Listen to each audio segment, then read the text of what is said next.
ఈ యొక్క యూనివర్సిటీ కూడా యూజీసీ కిందనే ఉంటుంది. యూజీసీ యాక్ట్ 1956 కింద మనకి యూనివర్సిటీలు అనేవి కూడా నడుస్తుంటాయి. సో ఇక్కడ యూనివర్సిటీ అన్నింటిలో పర్టికులర్ గా ప్రొఫెషనల్ కోర్సులకు సంబంధించి మనకి సపరేట్ గా కౌన్సిల్స్ అనేవి ఉంటాయి. ఈ కౌన్సిల్ యొక్క అప్రూవల్ అయితేనే మనం ఆ కోర్సులు చదివేటువంటి అవకాశం ఉంటుంది.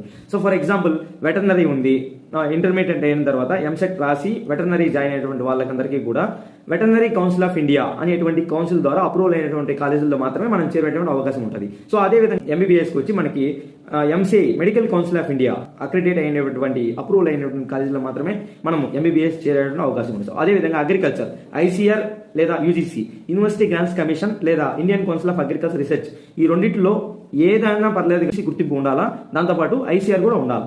ఎందుకంటే ఐసీఆర్ అయినా యూజీసీ అయినా అగ్రికల్చర్ కోర్స్ అగ్రికల్చరే, ఎక్కడైనా అదే సిలబస్ ఉంటుంది, అదే స్ట్రక్చరల్ బేసిక్స్ ఉంటుంది. కాబట్టి no need to worry anything. కానీ ఫార్మసీ కోర్సులు వెటర్నరీ కోర్సులు చేరేటువంటి వాళ్ళకు కూడా pharmacy council of India, veterinary council of India ఈ విధంగా ప్రతి ఒక్క దానికి సపరేట్